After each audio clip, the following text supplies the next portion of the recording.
everybody. Welcome back to On the Move with yours truly, JoAnna Ward. I'm here with one of my guests who is going to show us how to have balance and find purpose using his methodology called the three-leg stool. Welcome, Mr. Daryl Fletcher, Sr. Yes, Senior. Thank you so much. Thank you for having me. So what have you been up to since the last time I saw you? Since the last time you saw me, I was talking about my current book. Right. And so what's the name of your current book again? My current book is Disgustingly Beautiful. And it's about? Relationships, the good, bad, and ugly of relationships. Right. And so since that time, I've been working on a new book. New book is called The Three-Leg Stool, Finding Balance and Understanding Purpose. Okay. Many times we get into a situation where we're in the rat race. Right. In the rat race, we're trying to do this and trying to do that, but it all starts with purpose. Colossians 1:16 talks about understanding your purpose and that your purpose comes from God. So essentially, the three-leg stool points out three things. It points out your purpose, it points out the people, and it points out the profit that you have in your life. So understanding your purpose puts you in a position where it actually directs you with the right relationships. That's platonic, business, and also romantic relationships. Because when you're set in a particular direction, if you're trying to go in a different direction, if someone's trying to take you in a different direction as far as relationships, whether it be business or platonic, guess what? That person doesn't need to come with you anymore. You don't have to get emotionally involved with that person. So that understanding your purpose kind of shapes and directs, what type of people you will have in your life. Then the second or the third leg will be your profit, how you make your money, whether it be through entrepreneurship, whether it be through working a 9 to 5, whatever it is, understanding that leg of your purpose, it begins to just shape and mold, okay, this is what I've been designed to do. How do I discover how to be paid for it? How do I discover how to be profitable for it? So in you doing part of your purpose, connecting with people, it directs your steps. For the Bible tells us that the steps of the righteous man are ordered. So when we understand what our purpose is, that's when we walk into that particular three-leg stool and we can find our balance. So that's people, that's profit, and purpose. Yes. So finding the purpose is part of the three legs on the stool. Yeah. So it's people, profit, and purpose. Correct. But you got to start with purpose. Start with purpose. You start with purpose, because if you don't start with purpose, then if you're just chasing after money. Okay. And if you don't start with purpose, you're then just chasing after relationships and people. Right. And then you end up being empty. And so at any given rate, if you don't start with purpose, guess what? Guess what happens? If I don't know what my purpose is, guess what's going to be affected? The people I hang around. Right. And how I make my money. If I'm just focused on money, guess what's going to be affected? My ultimate purpose and the people that I hang around. So when you start with purpose, that first leg of that stool, it sets the direction for the rest of the thing. Okay, so say I know my purpose. Yes. But I have plenty of bills. Okay. And things are getting ready to get cut off and taken and whatever. So, and I need to work. Yeah. Now, nobody's saying that, just because you find your purpose, you're automatically going to get some money. There's always getting money. I'm not talking about that. I mean the whole aspect of I need the money. Yeah, you need I'm not just trying to get money. Yeah. I need money because that's what's happening right now. Exactly. A lot of people are doing things they have to do, not things they want to do. So that puts us in the direction of what I call paycheck versus purpose. Many people pursue a paycheck. Right. And that's all they get, and then they forget about their purpose. What I tell people is you understand what your purpose is, and you'll have a paycheck will have an opportunity to find you. So whatever it is, you may have to do what you don't like to do in the meantime in order to get the two to meet. So in essence, putting it in layman audio viewer terms. Put it in layman terms. In essence, is what he's saying is when you're doing what you have to do out of necessity, always keep your purpose as a priority. Exactly. Because that'll drive you to your purpose. Exactly. Because I understand that you have to do what you have to do as a priority to get through where you are. But again, if you're just doing that to get through and never lining that down with a purpose, then you're kind of just like that little hamster on the wheel just going around. And they call that actually what, the rat race? Yes, the rat race. Now let's talk about these people. Okay, let's talk about it. Because I see over and over again where people are reaping negative harvests that they didn't plant. People around them, people in covenant, people they're connected to, their family members and other people, out of loyalty and obligation and even sometimes guilt, you know that they're not in your purpose, but you kind of hang around, stick around, stay around, and stay in connection with people you know are planning a harvest that you know you don't want. Yeah. do we need to add a parameter to the people? Because some people are with us by default. Yes. Whether that's a spouse. Correct. That we were pursuing for company and companionship. Well, a spouse, and not necessarily, you choose a spouse. Well, again, like I said, like we pursued that spouse for company, companionship, inadequacy, whatever, and then we realized, oops, this wasn't part of my purpose. That happens sometimes. I've decided who I am, and I realize that I'm whole, and I just actually had you to be Mr. Right and not Mr. Right now and not Mr. Right. And so when it comes to that, our children, some people let their children, they don't know how to provide a parental parameter. Yeah. Which means at some point, your parenting stops. It's still your child. Yeah. And that's when your petitions to God start. Like, at some point, you have to draw a parameter, even that relationship, which is a very intimate relationship. And the one I think about the most, because you'd be surprised how many people are living out their children's harvest. Yes. I mean, there are people my age who should be on the second half of their life and following their purpose. But they're stuck in a teenagers or a mid-20s-year-old's decisions with children or whatever they've done, and they're actually reaping that harvest because they don't have a parental parameter which says, you know, I've raised you like the prodigal son's father. You remember that story in the Bible? He never goes to the pig pen. Yeah. He never goes and says, well, son, you in the pig pen? I'm going to get in the pig pen. And tell the parents. Like, the parents are devoted. Helicopter, like, I'm in it with you. But now I don't think that's biblical. No, it's not. The thing about we have to see is, as far as the children is concerned, we have to understand that children come through us. Right. And, you know, we are passing them along.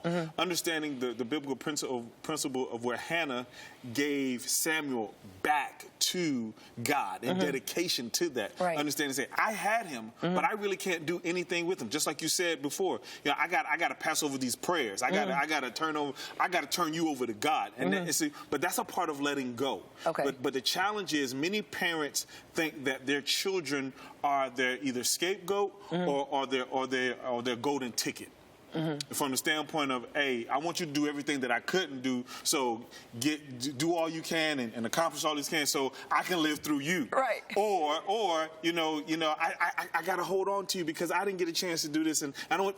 No. You have to, as parents, we have to learn how to let our children go, allow God, because see, we plant them, and as we plant them, our jobs as parents is to water them and nurture them and allow them to grow. You can't sit there and stretch them yourself. Right. You just have to do the necessary things to allow them to grow. And a part of that is letting go. Right. Yeah. And not just letting them go, because the biggest problem that I have, especially with the African-American man, is this whole let a man be a man. You got to let a man be a man. And I don't even know if they do that in all cultures, but is the way I'm reading the word, and I raised my son to be 25 this year, you got to train up a child in the way he's supposed to go. And training doesn't stop. Yeah. At some point when he decides he wants to just go run the street, sag his pants, and just, you got to let a man be a man. To me, that's not being a man. A man has responsibility, he has accountability, he's consistent in pursuing his purpose, and then he has another man to lead him most of the time, sometimes not. A part of that is being a coach. A coach can tell the player what to do. A coach can send the plays in, but the coach can't play for the player. Right. So as parents, we have to be one of the best coaches in our children's lives, saying, hey, here's the play. Here's what life's going to throw at you. Here's how you need to respond. Here's what you need to do. But in order for you to do it, you have to understand it here when you're in this playing situation and take after it. So you can't get in there and try to play the position. You just have to coach the player. And I'm a trainer by just what I do, minister, master trainer. So I believe in training on all levels. I believe many of us are ready to do something, but we're not fully prepared. Yes. And I think that sometimes we set our children up for failure by telling them what they don't have. We believe that a broken home, I don't even know where that came from, but I want to dispel that whole concept of a broken home. A broken home is any home, no matter how many parents it have in it, a parent that doesn't have the love of God at the root of it, and the word of God is the final foundation, because I was not raised with two parents. And I hate for people to refer to homes as broken because it makes the kids feel like, well, I'm broken. I'm in a broken situation. That is a lie. There are so many scriptures for y'all church-going, Bible-quoting people that says that God himself is a father to the fatherless, because regardless of how good of a parent you have, your parents can die. Correct. They can go crazy, they can get sick, there's so many things that can happen, but God will never leave you or forsake you. That's what he says in Hebrews 13:5. Correct. And so when we're training as a former basketball player, South Carolina State University, we never showed up scared. Yeah. And people knew the Lady Bulldogs were coming when we came to play. Why? Training. Correct. Being fully prepared and coming to practice. Mindset. coming to practice. We never went and was like, well, yeah, we're going to beat you just because we showed up. No, we knew we had out-trained everybody else. We knew we had out-practiced. And I think that when you teach your children the fundamentals of faith, when they teach them as God is Father, no matter who their father is, if a father can tell God, you know what, I'm good, but God is great. Yes. And he's going to always be me and your father. That kid is going to come up and he's going to make an impact on the world that does have to do with his purpose. Exactly. That's just my personal opinion. Yeah. And I just wanted to address that because when it comes to people, you know, out of all the three things that you named, I really think the people thing, trying to please people, trying to compete with people, trying to satisfy people's inadequacies or whatever is the thing that really needs the greatest parameter around it. I would agree with you. Well, that's good. Because it's not good to disagree with me on the movement. So, Daryl, are you going to come back and do the fitness part? I will come back. You're going to stay here? You're going to stay here and change your clothes today? Change my clothes. And we're going to get... So you have some workouts. So you're telling me that you're writing these books. You're an author, you're a father, you're a husband, you're a speaker, a coach yourself. All that. But you don't coach like basketball or anything. You coach like I coach people how to be better. Yes. You just look at them and like... Dude, you can do better. You're doing good. No. But you can do better. No, you got to break it down. Break it down. As a coach, you just ain't... Every situation is not the same. It's not the same. So you have to assess the situation, find out what they need, what they're missing, what the void is, and then from that, put a strategic plan together and say, okay, this is the direction that we're going to go in. For the most part, we're going to pray over to make sure that So did you play basketball? Yes, I did. You did where? Florida Memorial College, and also Miami Norland, which was state championships in 2016. Okay, so you know what it is to follow the rules and play with the team and listen to the coach and all that kind of stuff, because when you don't, you lose, and who wants to lose? Nobody wants to lose. And nowadays, God is not just the owner, but he's the coach, isn't he? He's the owner, the coach, the producer, VP, all that good stuff. Yeah. Right, and all we have to do is come to practice. Just run the play. He's called the plays. Right. Just run the plays that he's called, and everything will work out. Give us examples of plays. The playbook. We have a playbook? Yeah, we have a playbook. The playbook is called the Bible. Okay. And so just like I alluded to earlier, Colossians 1:16 says everything finds his purpose in him. So here you are running around trying to pray to this person and try to do this and try to do that. Right. The play is right there. I've given you your purpose, and you find your purpose in me. So it's like a closet. You know what I'm saying? Saying, hey, go get my blue suit out of the closet, right? So you going into every other cupboard, every other thing to trying to find the blue suit when the blue suit is actually in the closet that I sent to you. So essentially, God is saying, you find your purpose in me. So anything outside of me, guess what? It's not going to be your purpose. We're not getting a blue suit? Nope. We're not going to find it? Nope. No matter how many refrigerators are open? You can open them and open them. It's not going to happen. Really? No. Because they said... TV said, listen what they tell you about the Bible. No. They say that Bible you're talking about is antiquated, it's outdated, and they need a pictogram and a hieroglyph in order for them to be entertained. Because you know it's all about entertainment now. See, the thing about it is, entertainment, that's all it does. But we have to educate. Educate and put people in a position of understanding what's really going on. What's really, really, really going on. Hey, it's always amazing to have Daryl Fletcher Jr. join us, telling y'all about purpose. I'm sorry, senior. Just remember that. He's a senior, just how tall he is. He's getting ready to go change. He's getting ready to see if he really want to work out and do this faith and fitness. I'll be right back. You familiar with that?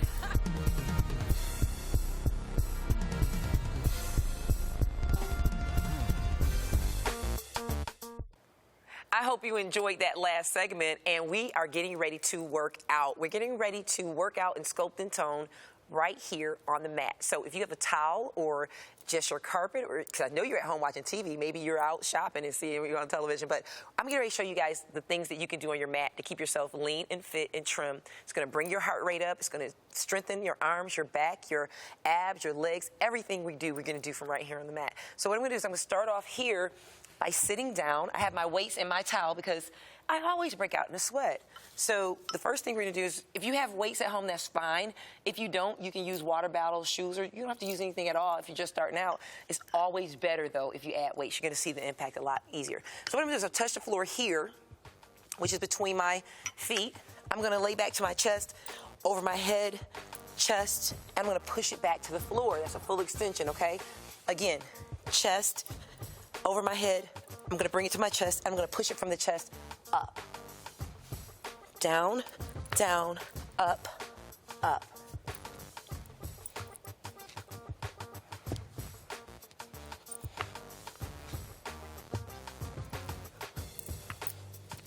And what this does for my beginner people or people who may not understand the purpose of the technique, sometimes you can't just come straight up. Or it's very difficult for some people to simply do a basic sit-up, like so. But if you break it up, you can bring it here, and then halfway down, and then all the way up. So let's do about 10 more of these. 10, 9, 8, 7, 6, 5, 4, 3, 2, and 1. So if we did all this correctly, you should feel great. So we're gonna just keep our weights or your water bottles, whichever one you have. We're gonna hold them like so. We're gonna plant our feet flat. We're gonna bring those knees to the forearms and back down. Beginner people, if that's too much weight and pressure on your back, you can do one leg at a time. But your target for that tight, nice squeeze, my target is gonna be my elbows or my forearms. I kind of want to keep these weights above my chin. If you're going to use weights, make sure you secure them so they don't drop and hit you in the face or the chin. So you make sure your arms are locked, the weights are locked. I'm doing an isolated pose up top. And we're going to bring it in, tap the heels.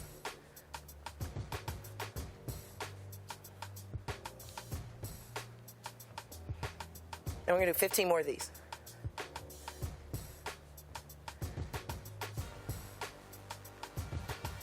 10 more. 9,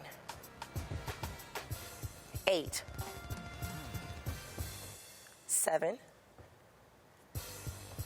6, 5,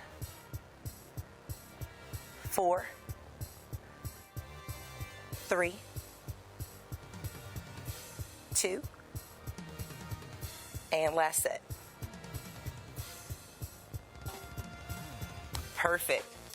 Now we're going to do here is we're going to take our weights out on the right and out on the left. I like to sit mine up so I don't have to look for them. They don't roll away from me. I'm going to dry my face. So I'm always sweating because I'm always on the move. And this is going to be for your pecs, your chest, your shoulders, and your biceps. So this is going to be the position of your fist. They're going to fit right up here facing the ceiling. Elbow is going to be down, even with the shoulder, just like so. Nice heel. That's going to be on both sides. Hold those weights up like so. This is how you would do a bench press, but of course we're not in the gym with a big weight bench. Maybe you have one, maybe you don't. I personally don't do bench pressing, but I do this to add to my pecs and to my obliques, as well as my biceps, triceps, shoulders, and back. Take a deep breath. If you got your position, we're going to press up here, bring those weights together, hold that crunch, and relax. We're going to take it up, squeeze tight. Open that chest back up here. Exhale when you go up. Inhale when you go down. And it's always a 1.5 second pause. Inhale. Exhale. Again, your shoulders and elbows are touching the floor. When you come up, everything is straight. You don't want to bend in your arm here. You want to straighten up here because this pulls everything in the middle. Everything in the back is pulled up when you go up here. And as you go down, then you bend the elbows, take them back to the floor. Let's do our 15. 5, 4, 3, 2, 11, 10, 9, 8, 7, 6, 5, 4, 3 more, 2, last one. How'd you guys do with that one? Awesome sauce. Now we're going to put these weights back like so. On this one, you're going to take your legs up. Beginner people, you're going to go here. Advanced people, you're here. Beginner people, tap. Bring them back together. Tap, together, tap, together. Advanced is the same thing. I can use my weights as an anchor here if you need something to hold it on your hands to. Tap, together, tap, together. Now, if you have a problem with a gap in your back, you can always put a towel there or a roller there. It's up to you. But again, my beginner people, if that's too much, you can bend your knees here, tap, bring your feet together, tap. Okay, let's do our 15. 5, 4, 3, 2, 11, last 10, 9, 8, 7, 6, 5 more, 4, bring those feet together, 3, 2, and we're going to make this our last set. Right and left and relax. How you guys doing out there so far? This is our workout section. We're going to take our left hand over to the right, stretch it out. Same thing, right over to the left, stretching it out. And the next one we're doing is what I call a roly-poly. The reason I call it roly-poly, you remember that little bug? It just used to swirl around like a little train, a little round oval train, and it would scurry with all the legs. So when you touch, it turns into a little ball. So we want to do that with our body. So we're going to take our weights here, and we're going to squeeze into that roly-poly. And beginner people, you guys can kind of relax here. Beginners right here. The advanced people, we are going to be full roly-poly. So we're going to come here, and we're going to stretch here. We're going to squeeze here, and we're going to stretch here. So we're going to squeeze and stretch. You guys ready to do our 15? Ready? Let's go. 1. And breathe in when you go back. 2. This is advanced. 3. Beginners. 4. 5. 6. 7. 8. 9. 10. 5 more. 5. 4.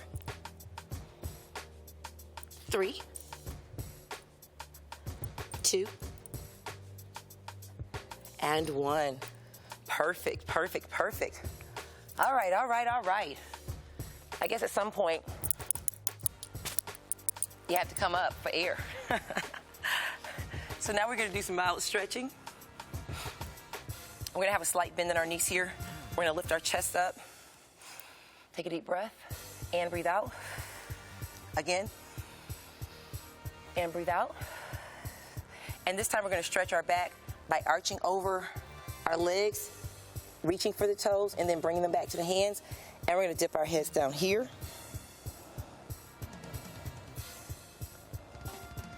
And we're going to inhale here. And again. Good job. We're going to take it back. Stretch the chest.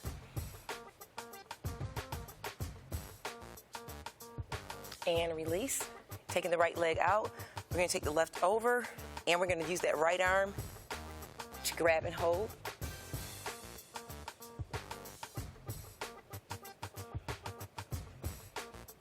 And we're going to do the same thing. Taking a deep breath. Take that right leg over left. Left arm, grab and hold.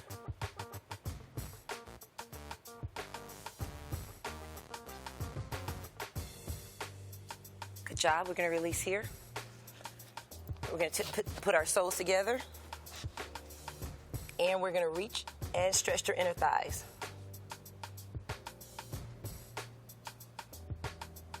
Call these butterflies. I'm going to take that left out, leave the right in. I'm going to lean over to the right.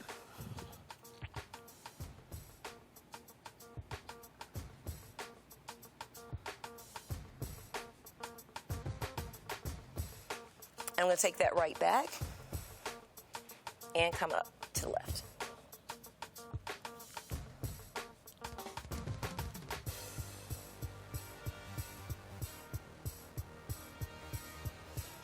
And while I'm here, I'm going to lean back slightly to stretch the quad.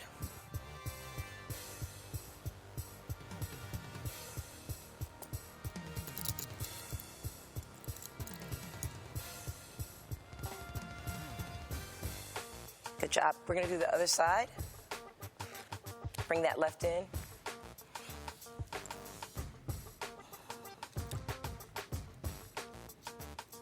And we're going to reach up.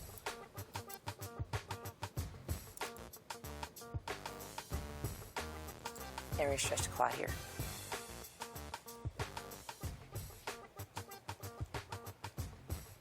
And let's relax. Bring it back in Indian style. Take a deep breath. Let's fold under here. And after you finish, you should always say, thank you, Jesus, for helping me to get through another workout. You see, everything we have is a blessing. Everything, even the ability to work out. So don't waste the opportunity. Get up and do something. You've been on the move with JoAnna Ward. I appreciate you. I'll see you guys next time.